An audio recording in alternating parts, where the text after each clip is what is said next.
3 ዓመት በብዙ ከሚመሳሰሏቸው ከአንድ የዘር ሐረግ ከሚመዘዙት ሩሲያውያን ጋር ጦር ተማዘዙ።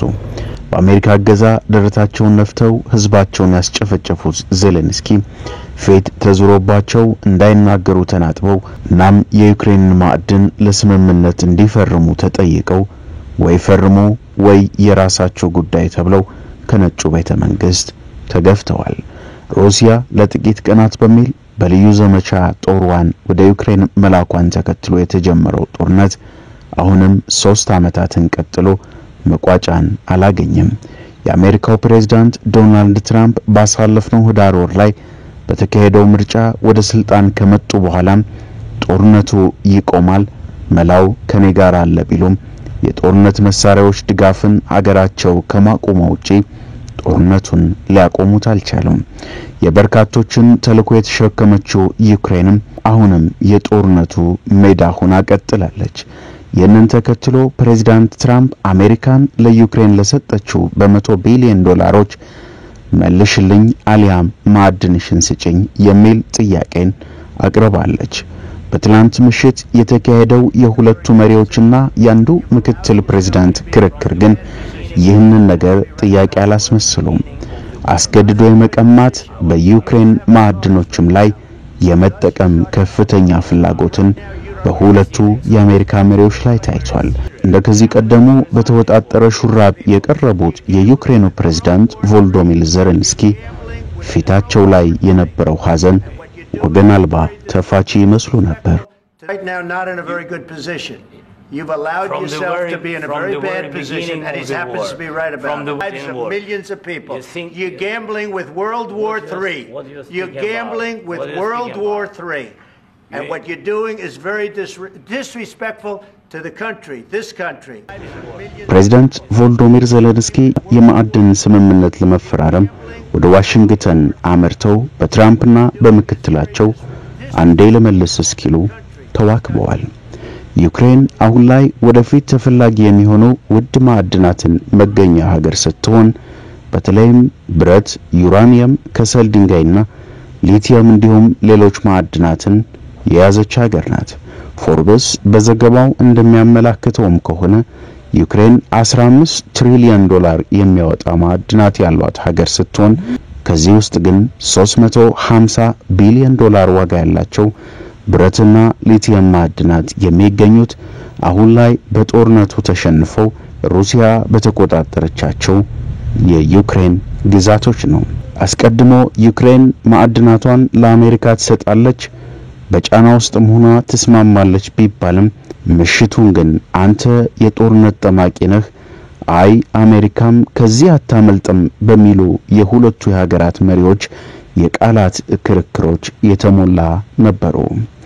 ሀገሬን አሳልፍ ያልሰጥም በሚሉ ቃላቶች የተሞሉ ክርክሮችና ማዋከብ እንዲሁም ክብርን መንፈግ የታየበት ምሽትን ፕሬዝዳንቶቹ አሳልፈዋል። You're gambling with World War III. You're gambling with World War III. የትኛው ነገራቸው ነው ትክክል የቱስ ይገልጻቸዋል ቢባል መልስ የሚታጣላቸው አዛውንቱ የአሜሪካው ፕሬዝዳንት ዶናልድ ትራምፕ ከዚህ ቀደም አምባገነን ሲሉ የተቿቸው የዩክሬኑ አቻቸው ቮሎዶሚር ዜሌንስኪ ጀግና መሪ ሲሏቸው አሞካሽተዋቸው ነበር። በንግግራቸው መጀመሪያ ላይ ለቮሎዶሚር ዜሌንስኪ ትልቅ አክብሮት አለኝም ብለዋል። የኋለኛው ቃላቸው ግን ይህ አልሆነም። በቅርቡ ዜሌንስኪን አምባገነን ብለው በመጥራታቸው ይቅርታ ይጠይቁ እንደሆነ የተጠየቁት ትራምፕ ይህንን ተናግሬያለሁ ብዬ ማመን ይከብደኛል ሲሉ ራሳቸውንም ክደዋል። ዜሌንስኪ በጣም ደፋር መሪ ነው ብለውታል።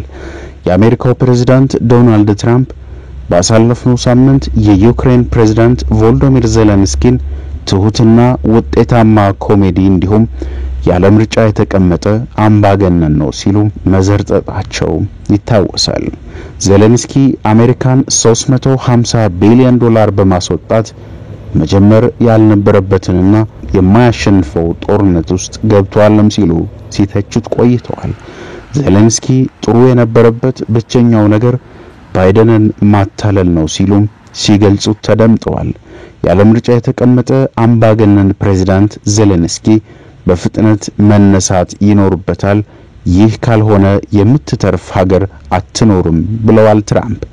የዩክሬኑ ፕሬዝዳንት ዜሌንስኪ ዶናልድ ትራምፕ ሐሰተኛ ሰው ናቸው፣ የሐሰት መረጃንም ያሰራጫሉ፣ በሐሰተኛ መረጃዎችም ይነዳሉም ብለዋቸዋል። በምላሹ በእነዚህ ንግግሮች ሲገፋፉ የነበሩት ትራምፕና ዜሌንስኪ ትላንትም በሚሊዮኖች ሕይወትና በሶስተኛው የዓለም ጦርነት ቁማር እየተጫወትክ ነው ሲሉም ትራምፕ ዜሌንስኪን ወርፈዋቸዋል።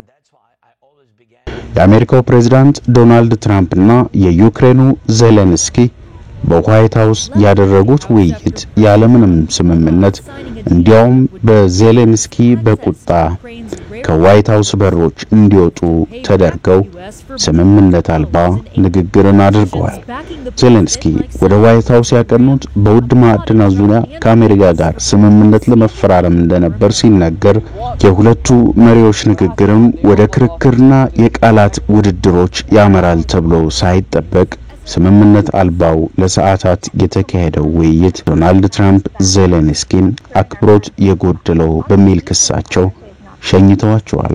ዜሌንስኪ ሀገራቸው የሰላም ስምምነቱን ለመፈረም ዋስትናን ትሻለች ቢሉም ትራምፕ አሁን ላይ ዩክሬን ለመደራደር የሚሆን አቅምም ስልጣንም የላትም ብለውታል። እንዲያውም ራሳቸውን ዜሌንስኪን የመደራደር አቅምህ አብቅቷል ነው ያሏቸው። ያለህ አማራጭ ስምምነቱ መፈረም ወይንም አሜሪካ ከዚህ ጉዳይ ላይ የማያገባት መሆኑን መቀበል ነው ሲሉም ተናግረዋል።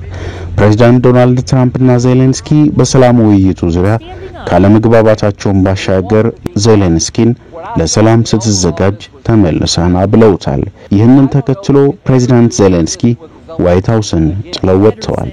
በርካታ የአሜሪካ ባለስልጣናት በተለያዩ ሚዲያዎች ዜሌንስኪን በመወረፍ ይቅርታ ለአሜሪካና ለትራምፕ ይስጡ ብለዋቸዋል።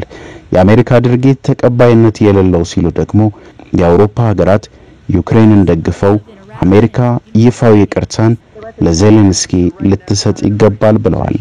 ምሽቱ ሲጠቀለል የሁለቱ ፕሬዝዳንቶች የቃላት ውድድር የተካሄደበት ይመስል ነበር። With us, you start having cards. Right now, you don't. You're playing cards. You're playing cards. You're gambling with the lives of millions of people. You're gambling with World War III. You're gambling with World War III. And what you're doing is very disrespectful to the... Left the White House after President Trump called off signing a deal that would give the U.S. access to Ukraine's rare earth minerals, a move to pay back the U.S. for billions of dollars in aid. Politicians backing